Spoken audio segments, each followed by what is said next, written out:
Party మారిన ఎమ్మెల్యేల పరిస్థితి ఏంది? నెక్స్ట్ ఉప ఎన్నికలు తప్పవా? అంటే ఇప్పటికే సుప్రీంకోర్టుకు పోయినాము. సుప్రీంకోర్టు వాయిదాలు వేస్తూ వచ్చింది. డెఫినెట్గా ఇవాళ దానం నాగేందర్ గారు మా పార్టీ సభ్యుడు అయినప్పటికీ కూడా ఆయనకు పార్లమెంట్లో కాంగ్రెస్ పార్టీ బీఫామ్ టికెట్ ఇచ్చింది. బీఫామ్ అప్పుడు మేము ఇచ్చినట్టే బీఫాము, మొన్న కాంగ్రెస్ పార్టీ ఇచ్చిన బీఫామ్ రెండు కూడా ఎలక్షన్ కమిషన్ దగ్గర సాక్ష్యాలుగా ఉన్నాయి.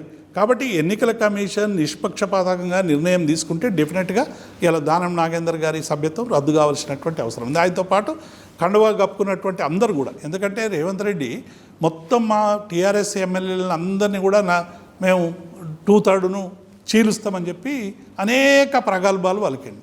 ఆ 10 తర్వాత ఒక్కడు కూడా పోలే.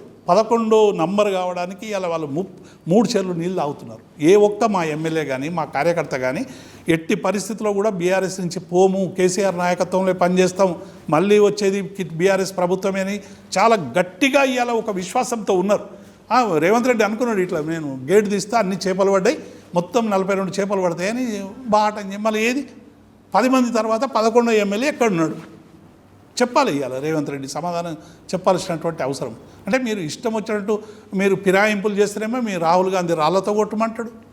మరి ఇక్కడ పోయినటువంటి 10 మందిని ఏ రాళ్లతో కొడుతున్నారు, ఏ కంకర్తో కొడుతున్నారు, ఏ గ్రనైట్లతో కొడుతున్నారు, పూలమాలలేసి స్వాగతం పలుకుతూ ఉన్నారు. మరి ఢిల్లీలో ఒక మాట, గల్లీలో ఒక మాట.